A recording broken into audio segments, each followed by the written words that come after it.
أعوذ بالله من الشيطان الرجيم. بسم الله الرحمن الرحيم. الحمد لله رب العالمين وبه نستعين. اللهم صل على سيدنا محمد النبي الأمي وعلى آله وصحبه وسلم. رب اشرح لي صدري ويسر لي أمري واحلل عقدة من لساني يفقه قولي ولا حول ولا قوة إلا بالله العلي العظيم. إلهي أنت مقصودي ورضاك مطلوبي، أعطني محبتك ومعرفتك. السلام عليكم ورحمة الله وبركاته. الحمد لله والشكر لله والصلاة والسلام على رسول الله. أما بعد. Pertama sekali kita bersyukur kehadiran Allah Subhanahu wa Ta'ala yang telah melimpahkan dan mengurniakan kepada kita nikmat-nikmat yang sangat banyak zahir dan batin. Sama ada nikmat yang kita sedari atau nikmat yang kita lupakan. Mudah-mudahan segala nikmat-nikmat itu sentiasa dikurniakan kepada kita dan dijadikan kita orang-orang yang mensyukuri nikmat. Mudah-mudahan dengan berkat syukur Allah Subhanahu wa Ta'ala menambah dan menggandakan lagi nikmatnya kepada kita. Muslimin muslimat yang dimuliakan, perkara yang ingin saya jelaskan untuk kita sama-sama mengambil manfaat daripadanya ialah mengenai persoalan tauhid. Perkara ataupun soalan yang berkaitan dengan tauhid ini menjadi perkara asas di dalam agama kita. Dan rata-ratanya ramai yang rata-ratanya kita ni sebagai seorang Muslim, seorang mukmin, tahulah sedikit sebanyak berkenaan dengan tauhid ini, kerana dia adalah dasar dan asas agama. Cuma mungkin disebabkan kerana faktor masa, sehingga perkara-perkara yang bersangkut paut yang berkait dengan tauhid ini kadang-kadang kita lupakan dia ataupun menjadi keliru kerana terlalu lama kita tidak membahaskan tentangnya. Lebih-lebih lagi zaman sekarang ini banyak sekali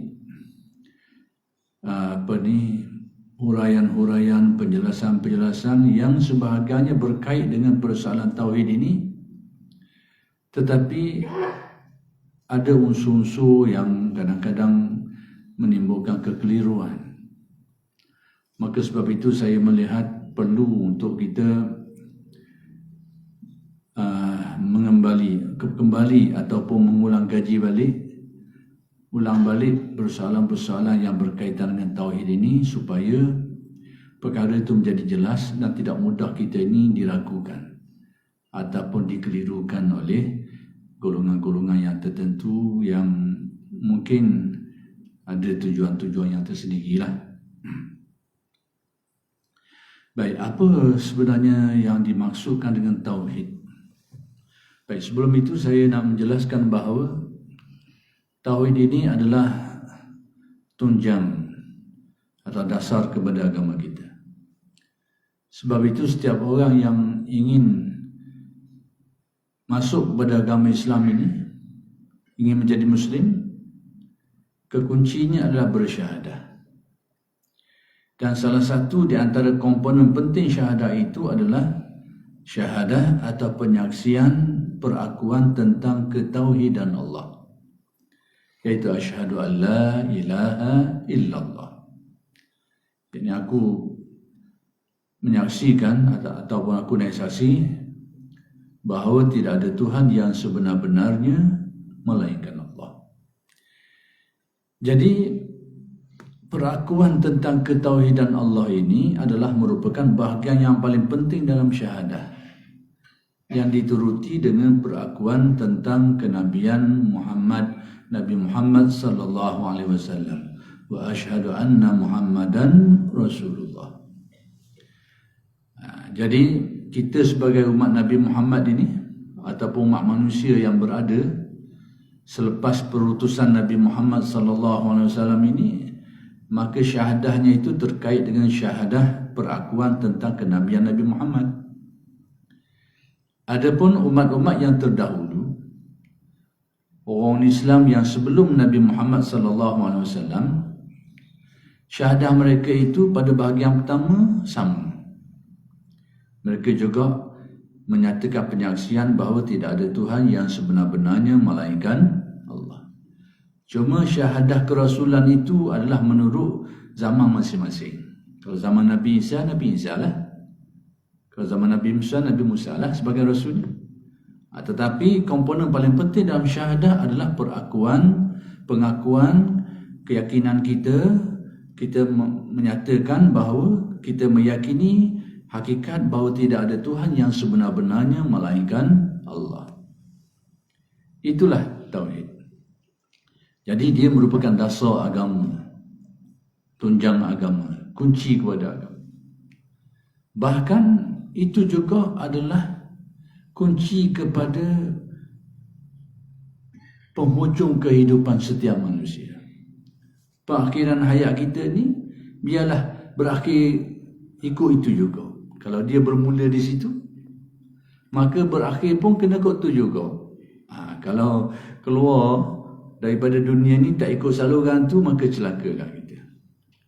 Sebab tu Nabi pesan kepada orang yang menghadapi saat-saat kematian ini, yang disebut sebagai muhtadar, orang yang kita panggil kehadiran, kedatangan. Itu terjemahan Melayu kita lah. Muhtadar ni ia terjemah daripada kata Arab tu, lalu orang kita panggil kedatangan.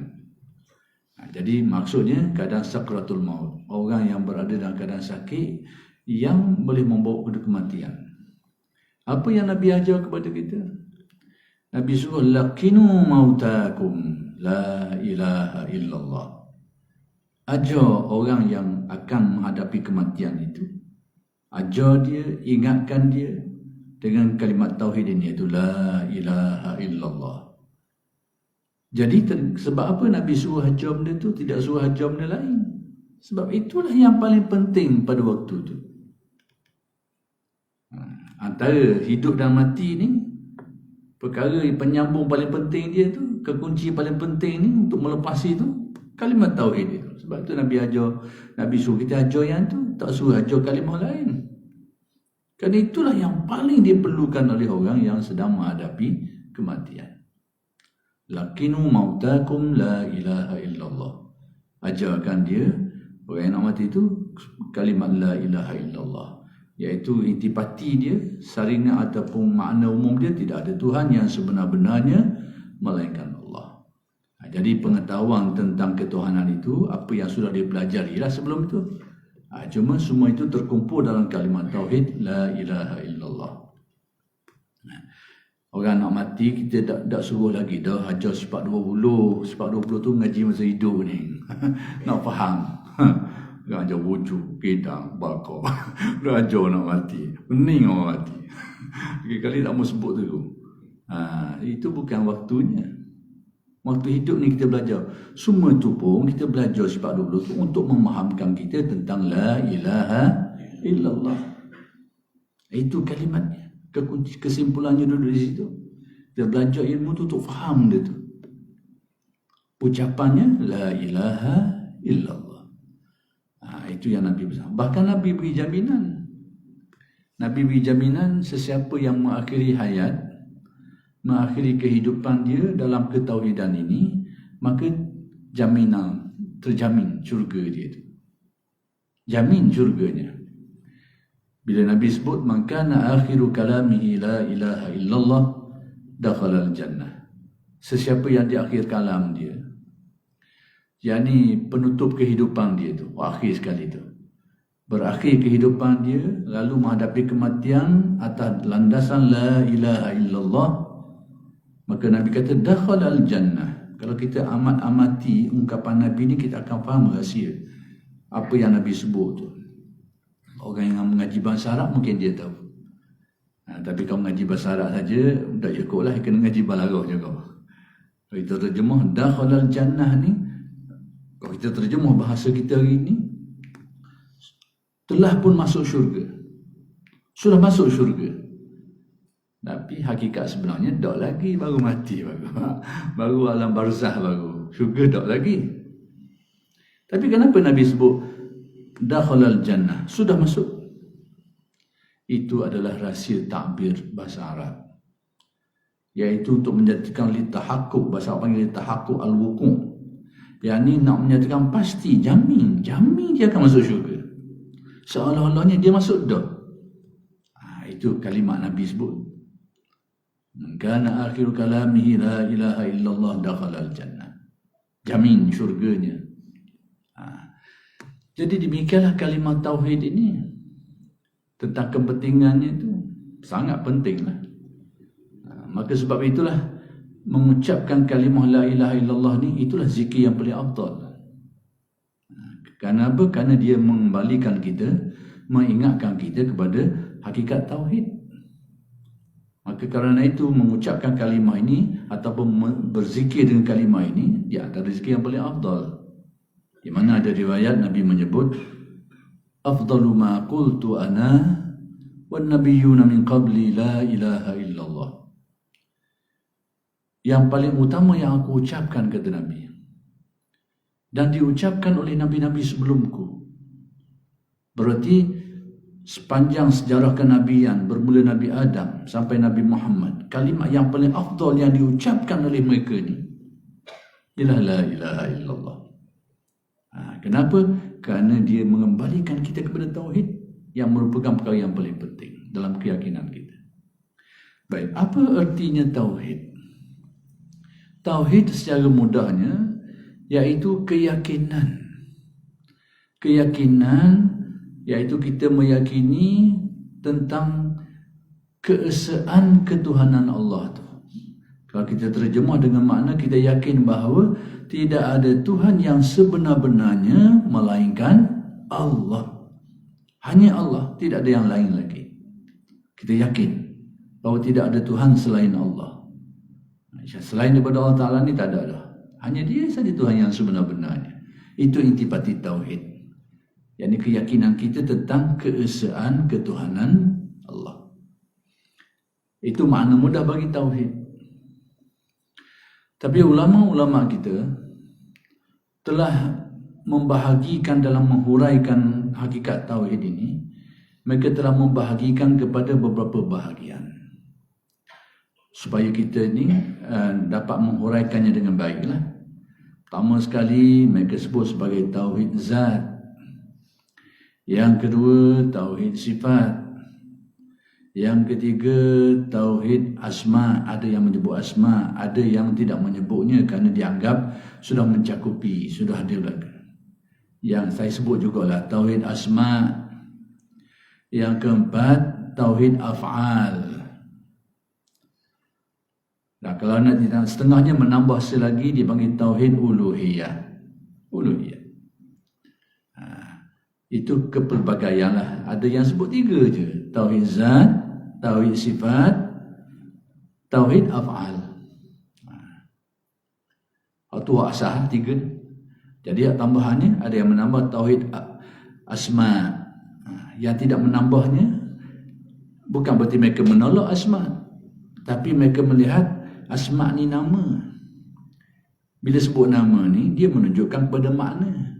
Jadi makna-makna dia itu sebenarnya sudah ada pada zat, sifat dan af'al.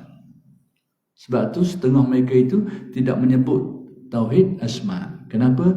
Kerana dia sudah mencakupi. Sebahagian nama tu merujuk pada zat, sebahagian nama tu merujuk kepada sifat, sebahagian nama-nama Allah Ta'ala tu merujuk pada af'al dia. Jadi sebab tu dianggap dia yang bertindang, maka mereka tidak menyebutnya. Walau bagaimanapun ada juga setengah ulama kita yang menyenaraikan juga, tambah tauhid asma. Saya akan jelaskan.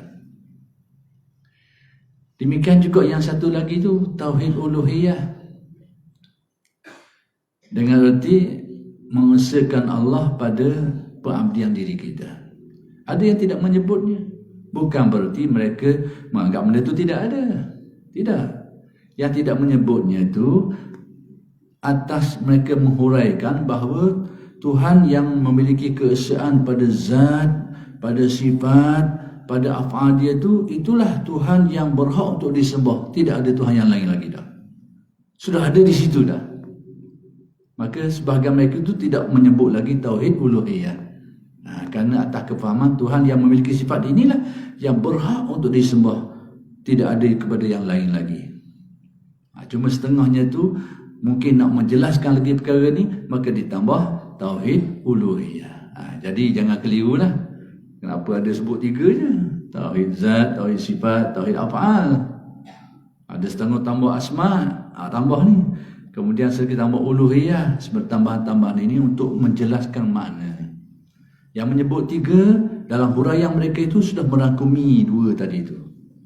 Itu tujuannya. Jadi sekarang saya akan sebut 5 tu sekali, secara mudah untuk kita faham. Kenapa? Inilah dasar tauhid yang dikembangkan oleh Ahlus Sunnah wal Jamaah. Saya beritahu ni kerana inilah sistem ketauhidan yang disebarkan oleh ulama-ulama Ahlus Sunnah wal Jamaah. Jadi yang lain daripada itu tu kepada tuan-tuan pandai sendiri, pandai-pandailah. Kalau nak tahu metod ataupun konsep ketauhidan yang dikembangkan oleh Sunnah, inilah yang kita hari ini orang panggil tauhid sifat 20. Orang panggil sifat 20, tak semestinya terikat dengan 20. Masih ada lagi cabang-cabang dia tu. Tapi orang panggil atas nama dah jadi nama dah, tauhid sifat 20. Cara mudah. Baik, sekarang apa erti tauhid zat? Iaitu meyakini tentang keesaan zat Allah, bahawa pencipta alam semesta ni hanya satu je, dia Maha Esa. Dia Maha Esa. Jadi yang dimaksudkan dengan tauhid zat ini, iaitu keyakinan tentang keesaan zat Allah, bahawa Tuhan itu Maha Esa. Baik, kemudian dalam menghuraikan tentang diri Tuhan ini, dalam menyatakan tentang diri Tuhan ini, secara umumnya ataupun disebut sebagai ijmali, bahawa Tuhan itu bersifat dengan segala sifat kesempurnaan. Jumlahnya berapa? Tidak ada batasannya. Dan suci daripada segala sifat kekurangan. Jumlahnya berapa? Tak ada batasannya. Itu ijmal yang wajib kita yakin, bahawa Allah Ta'ala ni, pencipta seluruh alam ni, dia bersifat dengan segala sifat kesempurnaan yang jumlahnya tidak terbatas. Jangan kata 10, 20 ke 50 ke, jangan. Segala sifat kesempurnaan. Itu yang wajib kita yakin secara ijmali, bahawa Tuhan pencipta alam ini bersifat dengan segala sifat kesempurnaan. Sebab tu kalau orang tanya sifat Tuhan tu berapa, kalau kita jawab 20 tu dah tepat, tak pernah betul. Betul separuh, tapi separuh lagi tak pernah betul. Dan ke mana boleh jadi gitu? Sebab kalau kita kata hanya 20, memang salah jawapan kita. Tapi kalau kata 20 tu sebahagian daripadanya, betul. Jadi sebab apa? Hak yang asah tadi tu. Kenyataan asah, wajib kita yakini bahawa Allah Ta'ala bersifat dengan segala sifat kesempurnaan. 20 itu sebahagian yang wajib kita pelajari, yang wajib kita tahu secara detail. Kerana apa? Kerana disebut dengan detail di dalam Al-Quran dan hadis. Demikian juga Maha Suci Allah Ta'ala daripada segala sifat kekurangan, bersih daripada segala sifat kekurangan. Kena pegang tu secara ijmal. Berarti segala sifat kekurangan itu bukan sifat Allah. Dan salah kalau kita sifatkan sifat itu sebagai sifat Allah. Kita kaitkannya dengan Allah. Kita nak kata Allah Ta'ala tu zalim ke apa ke, sifat kekurangan itu bukan sifat bagi Allah. Dan kalau kita sifatkan itu adalah satu kesilapan. Satu silap, perkara yang silap dalam perkara ini. Kena faham. Dulu pernah timbul isu, sebenarnya berpunca daripada keadaan ni lah. Saya sebenarnya isu ni tak timbul masalah sangat. Kita anggap itu ada keliru bahasa. Tetapi menjadi masalah kepada orang agama ni kalau tidak dijelaskan. Tak apalah saya sebut. Tapi benda tu kita anggap keliru bahasa je, bukan pegangan. Dulu kita pernah dengar bila ada orang mengaitkan Tuhan tu something. Tapi kita anggap itu adalah bahasa. Salah guna bahasa. Kita tidak berkeyakinan orang yang menyebutnya berkeyakinan Tuhan tu gitu. Kita tak rasa gitu. Tapi keliru dari segi penggunaan bahasa. Kita faham bahawa perkataan something itu diterjemah daripada perkataan Jabbar. Jabbar itu memang sahih. Itu adalah nama Allah. Sebab kita anggap ini adalah keliru bahasa. Sebab perkataan something itu adalah diterjemah oleh orang tertentu terhadap kalimat Jabbar itu. Dan Jabbar itu memang yakin tidak diragukan lagi antara asma Allah disebut di dalam Al-Quran. Cuma terjemahan bahasa itu mungkin keliru. Keliru dari segi mana? Bila kita terjemah kat Melayu dengan mana something. Dalam bahasa Melayu ni, something ni tak ada mana molek. Mana uduh. Bukalah kamu bahasa Melayu tu, bahawa perkataan something ni tak ada mana molek, mana uduh lagi. Jadi berdasarkan kau tengok dari segi bahasa Melayu ni, tak bolehlah kita kaitkan dia dengan Allah. Cuma bila berlaku ni, kita anggap itu salah penggunaan bahasa. Saya tak timbul masalah. Tetapi orang ramai yang dengar ni jadi masalah.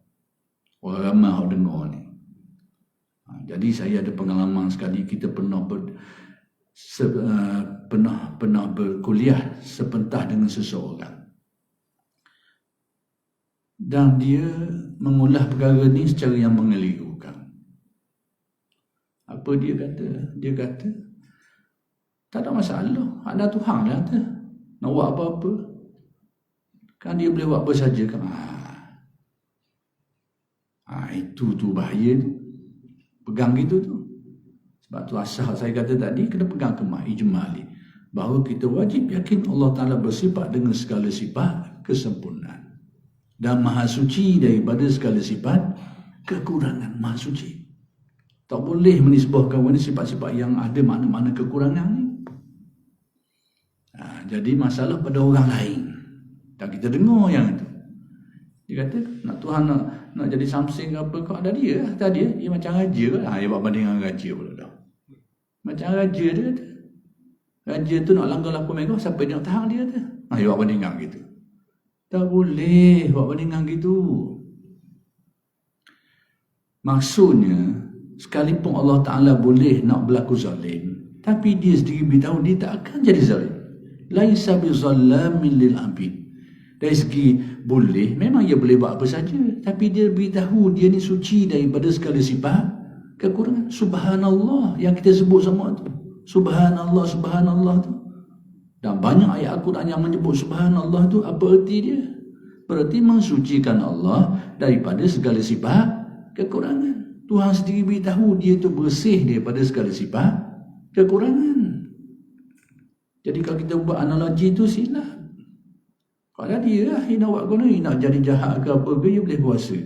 Macam raja, dia nak langgar lampu merah, apa dia nak tahan? Bandingkan tu tak betul. Pada raja boleh lah. Dia nak buat apa-apa satu pun, tapi pada Allah Ta'ala jelas. Dengan nas Al-Quran, Allah Ta'ala memaklumkan kepada kita dan menjadi dasar akidah kita bahawa Allah Ta'ala tu suci daripada segala sifat kekurangan. Kecuali perkataan tadi tu ada makna molek. Kalau ada. Sebab tu saya anggap ini adalah isu bahasa. Tetapi pada setengah orang yang dengar ni kadang-kadang. Dan nak napih, jadi. Sehingga seolahnya secara tak langsung Tuhan tu dah apa, dia ada sifat uduh-uduh pun tak apalah. Anda dia. Dia pergi situ dah. Itulah yang berbahaya. Jadi kita kena faham dasar dengan baiklah. Jadi sesalah benda itu salah satu contoh bahawa nak menjelaskan Maha Suci Allah Ta'ala daripada segala sifat kekurangan. Memang dia boleh kalau nak jadi zalim, dia boleh. Tapi dia beritahu dia suci daripada segala sifat kekurangan. Subhanallah amma dan banyak ayat-ayat yang mensucikan Allah tu. Dalam Al-Quran banyak sekali kita temu dalam ayat Al-Quran. Jadi Allah Ta'ala tu suci daripada segala sifat kekurangan. Baik, itu secara umum tentang zat dia.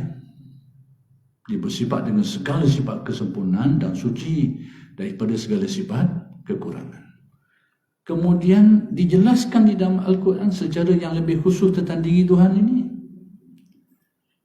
iaitu apa yang disebut oleh ulama kita sebagai sifat pertama sekali, bahawa Tuhan itu ada. Tuhan itu ada, bukan tidak ada. Dan ulama-ulama Usuluddin menamakan yang itu sebagai sifat nafsiyah. Ulama Usuluddin namakan dia. Al-Quran menjelaskan Allahu la ilaha illahu. Allah itulah Tuhan yang sebenar, tidak ada Tuhan selain dia. Jadi jelas bahawa kewujudan adanya Allah ni Tuhan. Dan banyak lagi ayat yang menceritakan bahawa dialah yang menciptakan langit dan bumi dan sebagainya. Jadi semua ayat-ayat ni dalil yang menunjukkan adanya pencipta langit dan bumi ni yang namanya Allah. Dan akal kita pun, logik akal kita, hujah akal kita yang kuat mengesahkan bahawa alam semesta ni, seluruh alam semesta, langit dan bumi dan sebagainya ni ada pencipta dia tu. Itu secara ringkas, kita tak nak pergi lah dari segi dalil itu panjang perkara. Secara ringkas. Jadi antara perkara yang kita kena faham dengan jelas tentang diri Tuhan, pertama sekali sudah tentu dia ada lah. Tuhan tu ada. Jadi ulama Usuluddin menamakan itu sebagai sifat nafsiyah. Kemudian ada Tuhan tu ada yang bagaimana? Ada yang bagaimana? Maka Al-Quran dan hadis menjelaskan sebahagian daripada kewujudan Tuhan tu. Antaranya kewujudan Tuhan itu kewujudan yang tidak ada permulaannya, yang disebut sebagai sifat qidam. Huwal awwalu, dialah yang tidak ada permulaannya. Jadi ulama Usuluddin menamakan dia sebagai qidam. Apa lagi? Kemudian Al-Quran dan hadis mensifatkan juga Al-Quran tentang antara perkara yang perlu kita tahu yang disebut tentang Tuhan ni, bahawa Tuhan itu tidak ada pengakhirannya, tidak ada kesudahannya. Maksudnya tidak akan berakhir, tidak akan binasa, tidak ada kesudahan, pengakhiran. Maksudnya tidak akan binasa sampai bila-bila. Itu yang disebut sebagai baqa. Ulama Usuluddin menamakan dia sebagai baqa.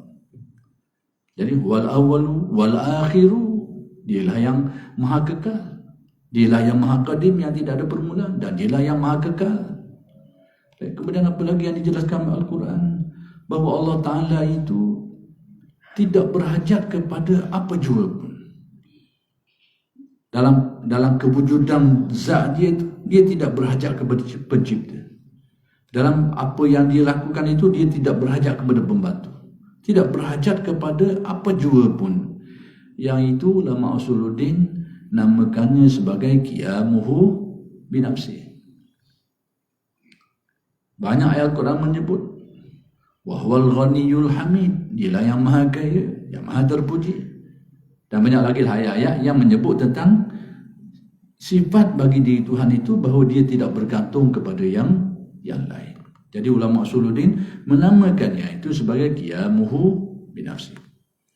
Kemudian ayat-ayat lain lagi dan hadis-hadis juga menyebut tentang antara perkara yang perlu kita tahu tentang diri Tuhan ini, tentang zat Tuhan ini, bahawa dia tidak menyerupai sesuatu, yang disebut sebagai mukhalafatuhu lil hawadis. Ulama Usuluddin namakan itu binama. Memang nama-nama ni tak ada dalam Al-Quran, tetapi itu adalah nama yang diberi ulama berdasarkan pedoman ayat-ayat yang menyebut tadi tu. Laisa kamitslihi syai', tidak ada sesuatu yang serupa dengan Allah. walam yakul lahu kufuwan ahad. Sama juga makna dia. Jadi antara yang perlu kita faham tahu tentang Allah Ta'ala seperti yang diberitahu dalam Al-Quran dan hadis ni, bahawa diri Tuhan itu tidak menyerupai sesuatu. Berarti akal kita tidak dapat mencapai hakikatnya. Hanya kita yakin adanya. Dah ada ke mana? Tak tahu. Dah bila boleh tahu? Allah Ta'ala menjanjikan kita, manusia dapat melihat diri Tuhan itu secara hakiki di akhirat. Atas dunia ni, begitulah. Bahawa Allah Ta'ala tidak menyerupai sesuatu. Jadi ulama Usuluddin namakan dia sebagai mukhalafatuhu lil hawadis. Kemudian Al-Quran dan hadis menjelaskan lagi bahawa Tuhan ini, pencipta langit dan bumi ini, Maha Esa, seperti yang disebutkan tadi, Maha Esa. Dia bukan berbentuk kumpulan. Keesaan dia itu menunjukkan bahawa tidak, bukan dua, bukan tiga, tidak. Dia Maha Esa. Kemudian dirinya pula tidak terdiri dalam memahami keesaan Allah ni. Ulama Usuluddin menamakannya sebagai wahdaniyah. Dan dalam menguraikan keesaan Allah, dijelaskan oleh ulama-ulama Usuluddin, esanya Allah itu maksudnya tidak ada Tuhan yang kedua, yang ketiga sebagai rakan kongsi, tak ada. Kemudian diri Tuhan itu sendiri, dia tidak ada bahagian tu bahagian ni, komponen tu komponen ni, tangan, kaki, kaki, tak ada bahagian-bahagian tu. Itu adalah penjelasan bagi wahdaniyah. Kalau dalam kitab Usuluddin dulu, dari segi istilahnya orang panggil kamuttasil, kamufasil. Tak apalah, istilah tu tak faham pun tak apa. Penting tahu. Dah ingat tak apa istilah tu? Ada orang kita keliru hari ni. Disebabkan kerana ada orang beri pandangan yang tak jelas. Jadi orang mah keliru. Akhir kali takut. Yang mengaji Usuluddin tak faham kamuttasil, kamufasil. Tak nak mengaji, dah hidup mengaji bahasa Arab. Beberapa yang bersambung, beberapa yang bercerah, tak faham siapa sudah. Akhir sekali dia takut. Dia kata apa? Dia rasa fardu ain tak sesat. Ni liu orang kita ni. Tak sesat fardu ain. Sebenarnya tak.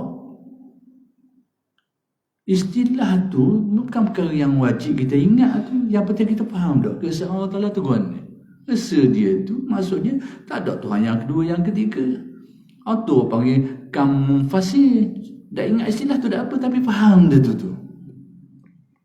Tapi orang kita ni, ngaji kita, ia terikat dalam laluan kita ni.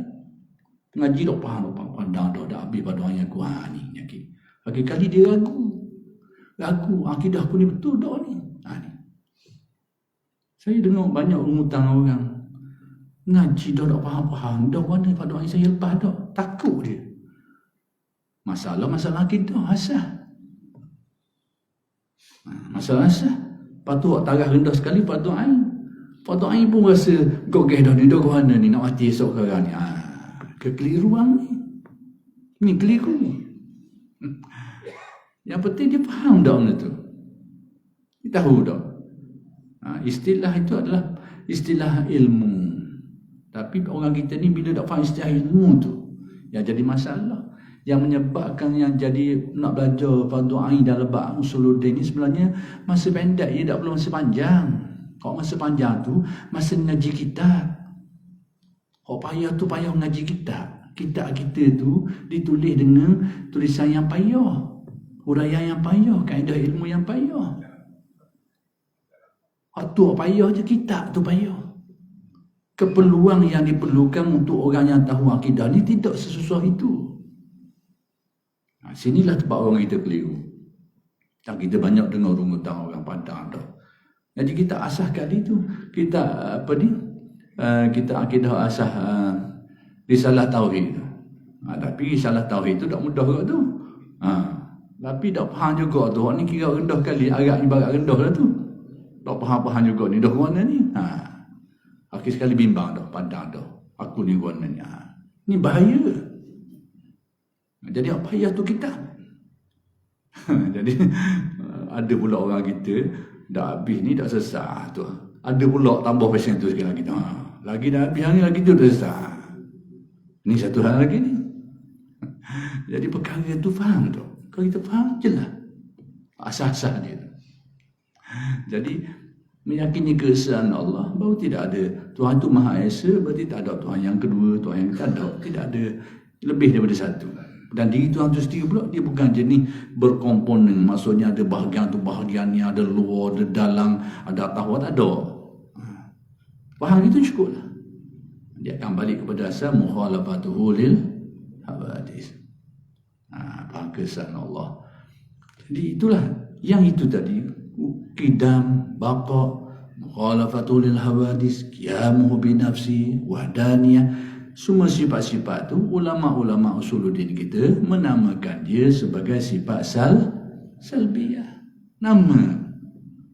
Kalau kita tak ingat salbiyah pun apa, kita faham dia tadi. Tuhan tu tidak ada permulaannya, tidak ada kesudahannya, tidak berhajat kepada yang lain, tidak menyerupai sesuatu. Maha Esa, cukup.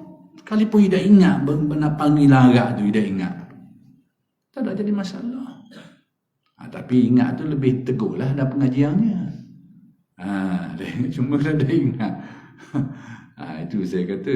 Jadi hal ini perkara yang kita perlu jelas faham baik-baik. Mana tuntutan keyakinan, mana tuntutan pengajian. Orang yang makan masa bertahun tu pengajian kitabnya. Kadang-kadang sifat wujud saja tu berbulan-bulan nak habis. Padahal untuk memenuhi tuntutan akidah dalam bab tu bukan berbulan-bulan, tak dapat sejam pun boleh tahu. 2-3 minit pun boleh faham. Boleh cukup melepasi kehendak keyakinan tu. Beberapa minit pun cukup. Tapi apa payah tu mengaji tu. Dah apa beza antara wujud dengan zat, zat dengan wujud pun dah beza. Pening kau tu. Kadang-kadang molek tak guru pun pening bab tu. Dah nak wait guru pening. Wujud Tuhan dengan zat Tuhan berbeza ke lain. Kalau ulama mujtahidin pun khilaf, apatah lagi orang amal ni. Bukan khilaf, lelah dah tadi. Tak faham benda tu. Itu yang orang kita sakut. Padahal itu bukan perkara yang kena kita hadang benda tu. Tapi dalam kitab sebut. Kitab rendah-rendah pun ada sebut benda tu. Ni kita faham benda ni. Mengaji kitab ni bagus, bukan tak bagus. Tapi untuk orang yang nak mendalami. Apatah lagi dia nak mengajar orang pula. Tapi untuk dia pakai, sekiranya dia tak dapat memahami kitab dengan baik, dia kena guna cara lain untuk memenuhi keperluan dia faham tentang sifat Tuhan tu. Memadai. Maksud tidak semestinya dia kena khatam atau dia kena habiskan kitab. Tidak semestinya. Tapi baguslah bagi orang yang nak belajar untuk mengukuhkan lagi. Jadi, balik kepada sifat tadi tu, maka ulama usuluddin menamakan sifat itu bahawa Tuhan itu yang tidak ada permulaannya, tidak ada kesudahannya, tidak menyerupai sesuatu, tidak berhajat kepada yang lain, yang Maha Esa. Semua itu mereka namakan sebagai sifat salbiyah. Nama ulama usuluddin menamakan dia. Kemudian Tuhan yang zatnya seperti ini ni bersifat dengan sifat-sifat kesempurnaan yang banyak. Yang antaranya sifat ma'ani yang 7 tu. Qudrah, iradah, ilmu, hayat, samu, basar, kalam. Bahawa dia maha kuasa. Panggil qudrah. Inna Allah ala kulli syai'in qadir. Banyak disebut dalam Al-Quran. Dia berkehendak menentukan segala kejadian. Apa yang berlaku adalah kehendak dia. Bukan dipaksa, bukan digagahi, memang kehendak dia. Dan tak ada benda yang berlaku di luar kehendak dia, tak ada. Dia maha berkehendak, dia panggil iradat. Dia maha mengetahui segala-galanya, sehingga tak ada benda yang terlepas dari pengetahuannya. Atau panggil ilmu, maha berkuasa. Dan di ayat-ayat Al-Quran banyak menyebut tentang sifat-sifat tadi tu. Kemudian disebut lagi bahawa Tuhan itu maha melihat, maha mendengar segala-galanya. Sami'un basir. Dan Tuhan bersifat kalam. Jadi Tuhan itu boleh beritahu, boleh suruh, boleh larang. Sehingga diturunkan Al-Quran, diturunkan kitab-kitab yang lain lagi sebelum itu.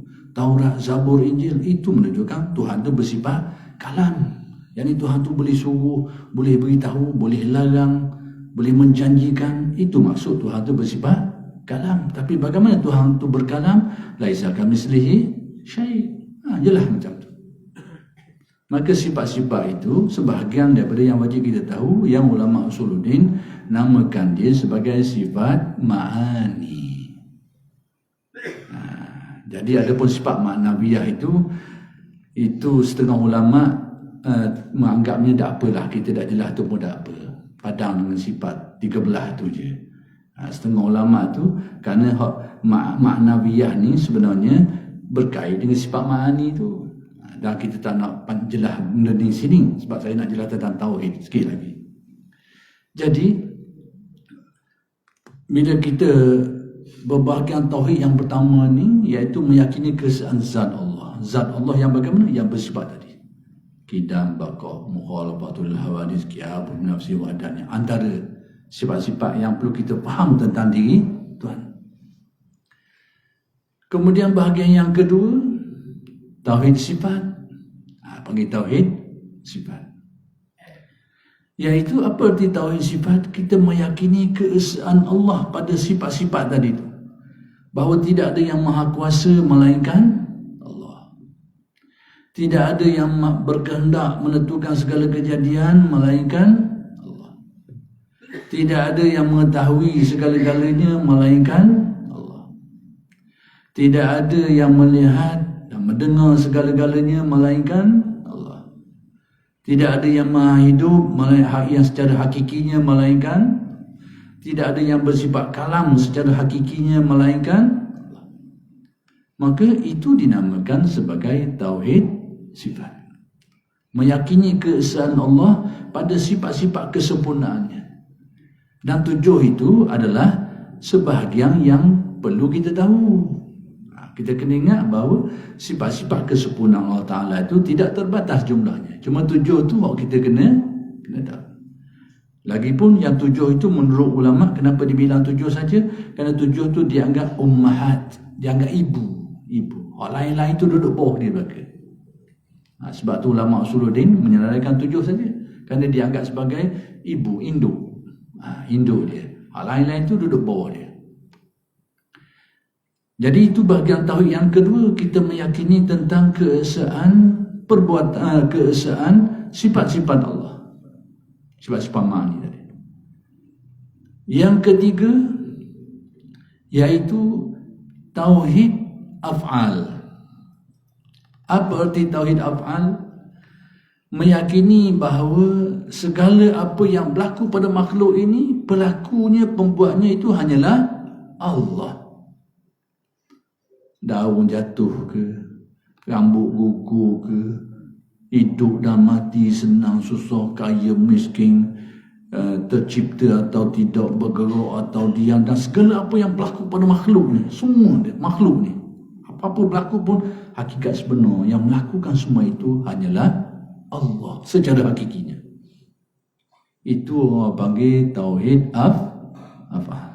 Kita meyakini bahawa yang melakukan segala kejadian yang berlaku pada makhluk ni, sama ada benda tu besar ke kecil.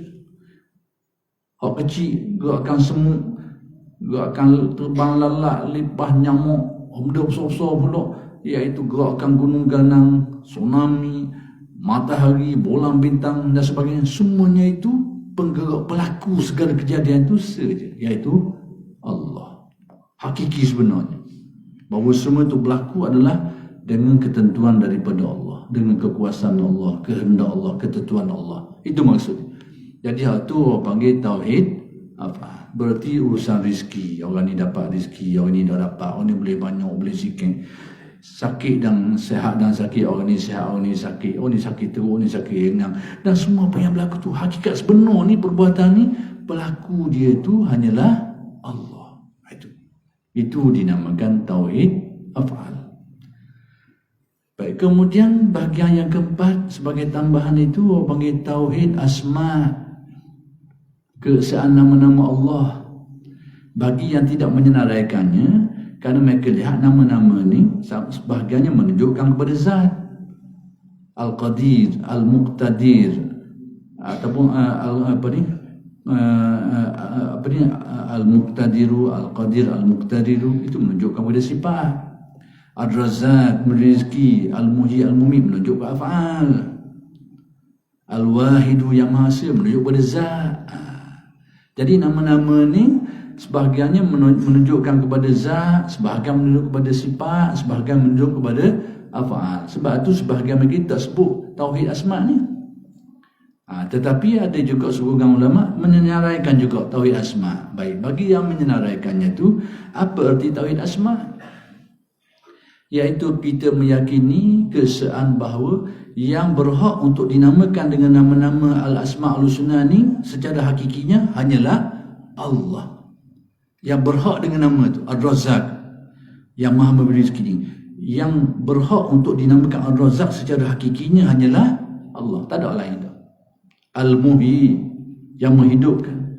Yang berhak untuk kita namakan dia sebagai yang menghidupkan ni secara hakikinya tak ada lain dah melainkan Allah.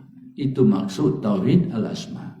Jadi al-asma al-husna ni, nama-nama yang baik bagi Allah Ta'ala ni 99 tu hak disebut dalam hadis. Ada, kalau orang tanya al-asma al-husna tu berapa? 99. Jawapan tu separuh salah. 99 tu yang disebut dalam hadis tu. Tapi kalau kata semuanya hanya 99, salah. Sebab apa? Kerana al-asma al-husna ni tidak terbatas. 99 tu yang disebut di dalam hadis, satu hadis tu. Ada lagi yang tidak disebut dalam hadis tu, disebut dalam kalam-kalam yang lain. Al-Hannan, Al-Mannan dan sebagainya, itu tak ada dalam senarai 99 tu, tapi juga sebahagian daripada nama Allah. Bahkan segala nama yang baik itu adalah dimiliki oleh Allah. Jadi tauhid asma' itu apa? Kita meyakini bahawa yang berhak untuk dinamakan dengan nama-nama yang baik ini secara hakikinya hanyalah Allah. Orang lain tak berhak nama. Tak berhak untuk dinamakan itu secara hakikinya. Sebab apa? Yang betul-betul berhak dan layak untuk dinamakan dengan nama-nama ini hanyalah Allah Subhanahu wa Ta'ala. Itu dinamakan tauhid asma'. Baik, kemudian yang kelima, bagi yang menambah tauhid yang kelima ni, tauhid uluhiyah. Yang tidak menyebut yang ni sudah terangkum dalam huraian. Maksudnya Tuhan yang Maha Esa pada zatnya, pada sifatnya, pada af'alnya, pada asma'nya. Zat inilah yang berhak untuk diibadah dan tidak boleh diibadah kepada yang lain daripadanya. Jadi itulah sebenarnya yang dimaksudkan dengan tauhid uluhiyah. Jadi yang tidak menyebut senarai tauhid uluhiyah ni sebenarnya dalam huraiannya sudah ada di situ. Bahawa Tuhan yang Maha Esa tadi tu, Tuhan inilah yang berhak diibadahkan dan tidak boleh diibadahkan kepada yang lain. Cuma setengah ulama menyenaraikan selagi, nak menjelaskan, disebut juga tauhid uluhiyah. Jadi yang tidak menyebut tu bukan bererti mereka kata boleh beribadah kepada yang lain. Mereka tak kata macam tu.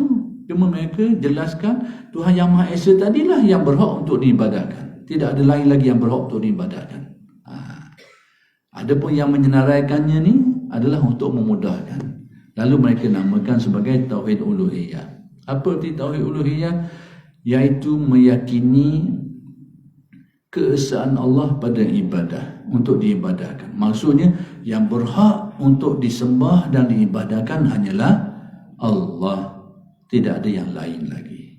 Yang itu dinamakan tauhid uluhiyah.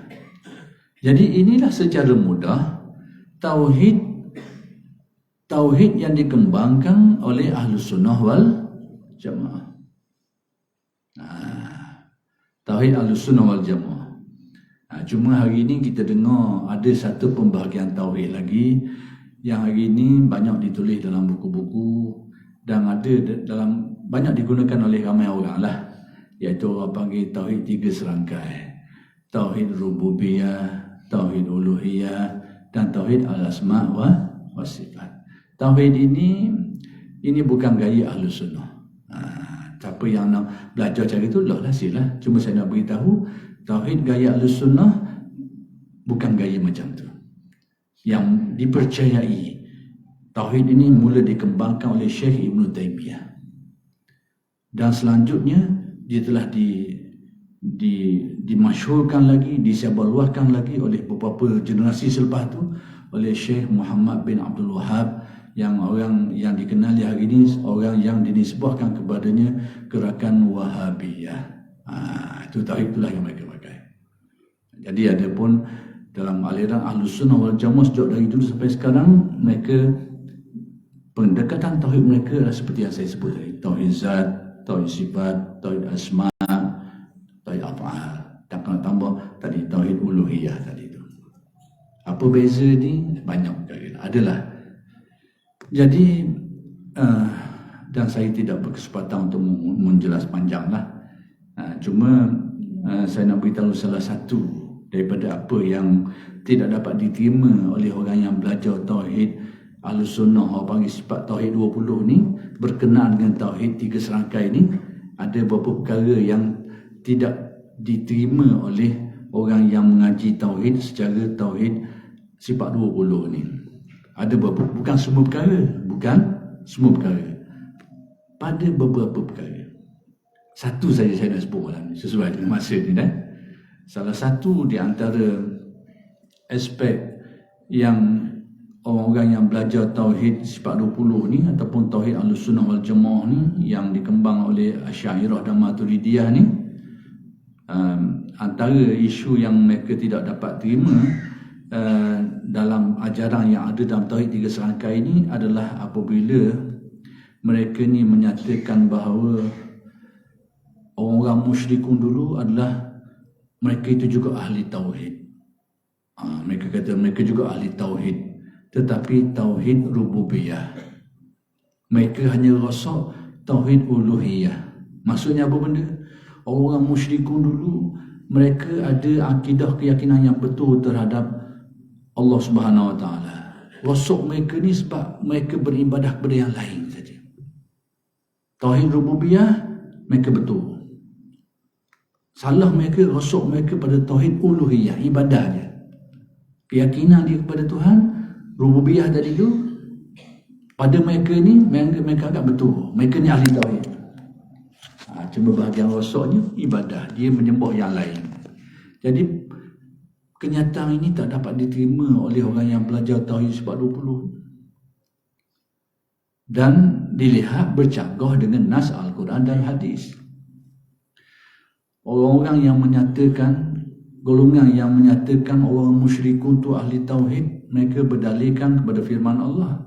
Tapi menurut faham tersendirilah, iaitu Allah berfirman di dalam Al-Quran, "Wala in sa'altahum man khalaqas samawati wal arda la yaqulunna Allah."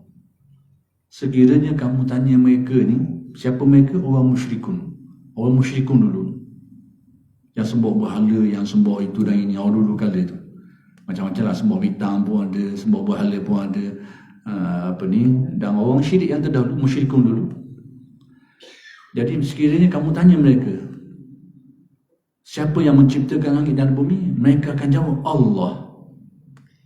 Jadi kelompok pendukung-pendukung tauhid 3 serangkai ini berdalilkan dalil inilah mereka menyatakan bahawa orang musyrikun dulu adalah ahli tauhid juga. Dengan ayat ni kata, sebab bila bertanya siapa pencipta langit dan bumi, mereka akan jawab Allah. Jadi ulama-ulama Ahlus Sunnah ni yang mempelopori tauhid sifat 20 ni ataupun tauhid aswaja ni, Ahlus Sunnah wal Jamaah ni, tak diterima kenyataan tu sebab apa? Dia kata pertama sekali bercanggah dengan nas Al-Quran. Banyak ayat-ayat Al-Quran menyebut bahawa orang musyrikun dulu bukan saja rosak dalam ibadah, tapi rosak dalam etikad mereka ni. Semata-mata meyakini bahawa pencipta langit dan bumi itu sebagai pencipta langit dan bumi itu adalah Allah, itu tidak cukup untuk menyatakan bahawa mereka ni ahli tauhid. Tak cukup semata-mata mengiktiraf dan percaya bahawa pencipta langit dan bumi adalah Allah. Semata-mata dengan kepercayaan itu tak cukup untuk kita kata dia ni ahli tauhid. Dalam Al-Quran disebut perkataan dad atau disebut syuraka. Apa makna semua ni? Banyak ayat-ayat menyebut anda dan syuraka. Maksudnya bahawa orang musyrikun ni dalam etikad mereka ni, mereka sudah ada syirik ni, mereka percaya kepada Tuhan-Tuhan lain lagi. Sebab tu mereka sembah. Sebab tu mereka sembah patung, sebab mereka percaya ketuhanan pada patung tu. Sebab tu Tuhan-Tuhan palsu ni disebut syuraka. Kerana pada tanggapan orang musyrikun tu, mereka ni kongsi bagi Tuhan. Maksudnya mereka ada sifat ketuhanan seperti Tuhan tu ada sifat ketuhanan. Tuhan tu ada sifat ketuhanan, hak mereka sembah juga ada sifat-sifat ketuhanannya. Itulah. Jadi kenyataan bahawa orang musyrikun dulu mereka ahli tauhid, tauhid rububiyah tu bercanggah dengan banyak ayat Quran yang sebut. Contoh akhir malam ni saya nak sebut, yang antara golongan yang percaya kepada pencipta langit dan bumi ini adalah orang-orang Nasrani, orang Kristian. Mereka percaya Allah lah pencipta langit dan bumi, sesuai dengan ayat tadi tu. Wa la in sa'altahum man khalaqas samawati wal ard la yaqulunna Allah. Tanya mereka ni siapa yang buat langit dan bumi, mereka akan kata Allah, termasuklah orang Masihi, orang Kristian. Tetapi apa kata Allah terhadap mereka ni dalam Al-Quran? Allah Ta'ala berfirman dalam Al-Quran, laqad kafara alladhina qalu inna Allaha salisu salasa. Mereka ini telah kufur. Macam mana kita kata dia ahli tauhid, mereka kufur? Al-Quran sendiri beritahu, laqad kafara alladhina qalu inna Allaha salisu salasa. Telah kufurlah orang-orang yang mengatakan bahawa Tuhan itu adalah satu di antara tiga Tuhan itu. Jadi rosoknya orang Nasrani ni bukan kerana dia beribadah kepada yang lain, tapi kerana etikad dia tu terhadap Tuhan dengan etikad yang salah. Dia percaya kepada Allah yang menciptakan langit dan bumi, mereka percaya. Tapi Allah dicaya tu sifat mana? Pada mereka ni Tuhan tu ada tiga. Salah satunya Allah tu. Jadi rosoknya mereka ni bukan kerana ibadah, tapi kerana i'tiqadu, kerana kata-kata mereka, ungkapan mereka yang menunjukkan keyakinan mereka bahawa Tuhan yang mereka percaya pencipta langit dan bumi itu adalah salah satu di antara sebahagian di antara tiga bahagian Tuhan, yang orang panggil salah satu aqanim. Maka inilah antara kekeliruannya. Tidak semua benda lah, antaranya apabila mereka mendakwa orang musyrikun tu mereka ni ahli tauhid, tauhid rububiyah. Maka ulama-ulama Ahlussunnah dia terima kenyataan tu. Macam mana mereka boleh mensabitkan ketauhidan orang musyrikun tu? Ada dari segi dari segi keyakinan tauhidnya, cuma rosok ibadah saja. Kalau begitulah, sekiranya kita menerima hakikat bahawa orang musyrikun tu betul tauhid rububiyah dia, berarti tak ada orang akan kena seksa dalam kubur. Tak ada orang. Sebab apa? Pertanyaan dalam kubur tu dok tanya tentang uluhiyah, dia tanya tentang rububiyah. Ma rabbuka? Dia tak tanya ma ilahuka. Jadi kalau ma rabbuka tu atas keyakinan bahawa semua mereka ni termasuk musyrikun betul tauhid rububiyah, boleh jawab belaka lah. Boleh jawab belaka. Sebab pertanyaan ma rabbuka, bukan ma ilahuka. Tak tanya tentang ibadah. Kalau kita faham macam tu, kalau kita faham macam tu, berarti semua orang akan selamat dalam kubur. Tak ada orang kena seksanya. Sebab boleh jawab belaka. Sebab apa? Kerana sekiranya kita berkeyakinan bahawa mereka ni ahli tauhid juga, iaitu tauhid rububiyah, maka jawapan dalam kubur boleh jawab lah. Sebab itu yang ditanya. Tidak tanya tentang uluhiyah. Maka di situlah antara aspek-aspek yang keliru. Maka ulama-ulama sunnah tak boleh nak terima beberapa aspek dalam pemikiran tauhid tiga serangkaian. Itu salah satu. Masih ada lagi beberapa lagi. Itu yang lain-lain kali lah, insyaAllah. Ada. Dalam? Dalam tauhid. Baik. Tentang istilah ni tasawuf lah. Ni pergi ke tasawuf sikit. Tentang hakikat dan syariat di dalam bertauhid ni. Pertama sekali, hakikat ni keyakinan kita kepada keesaan Allah tadi tu. Itu keyakinan, akidah kita. Ataupun syariat ini adalah mengambil kira sebab musabab yang diharuskan oleh syarak. Dan dua-dua ini adalah merupakan perintah syarak belaka.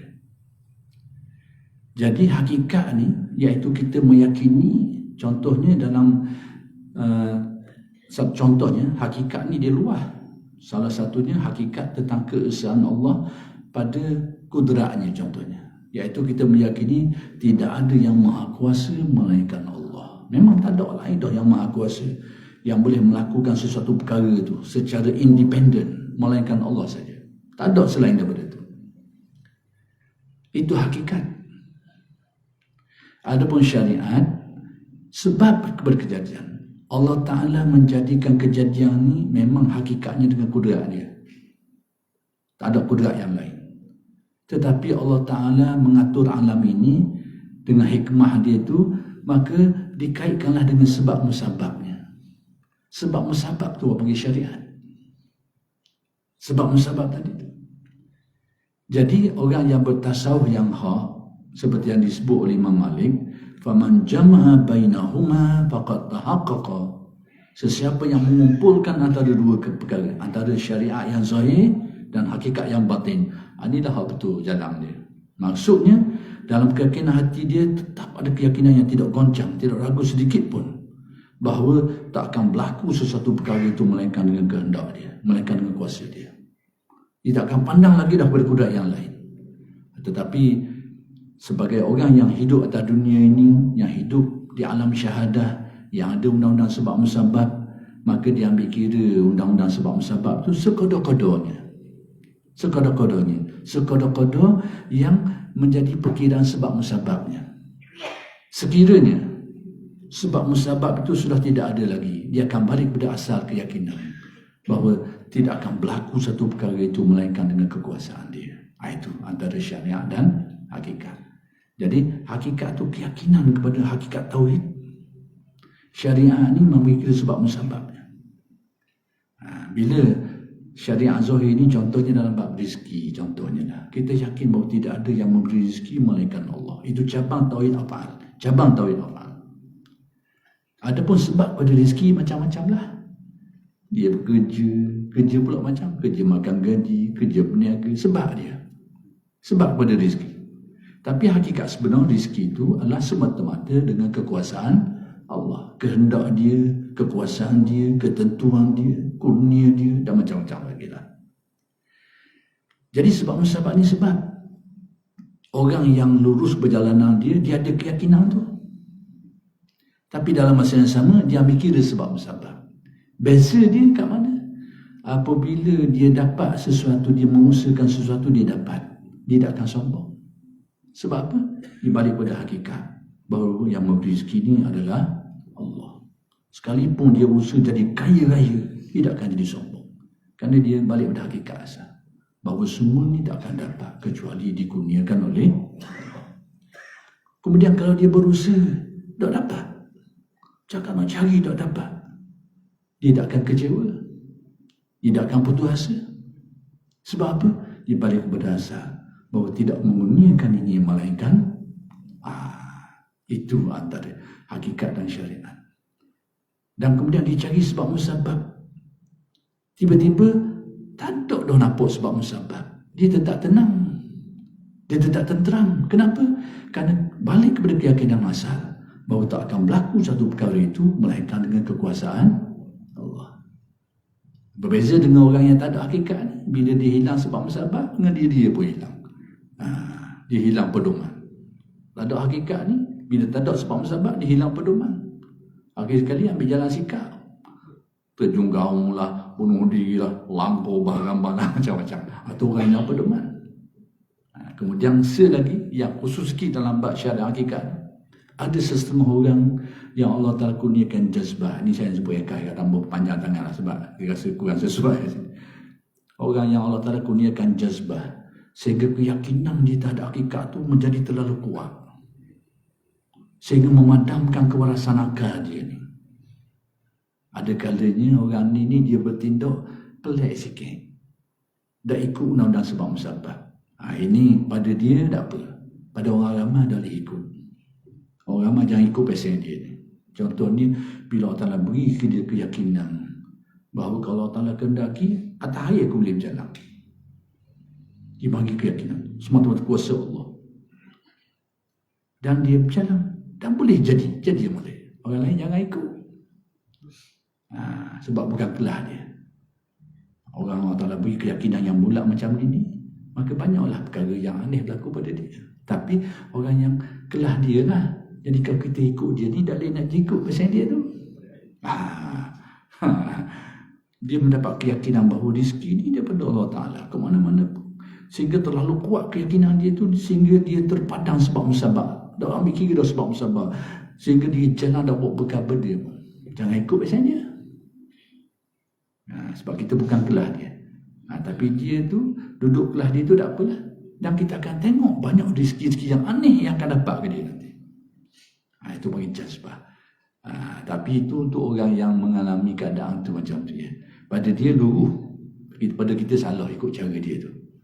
Itulah beberapa perkara tentang syariat dan hakikat. Itu saja Wallahu subhanahu wa ta'ala alam. Assalamualaikum warahmatullahi wabarakatuh.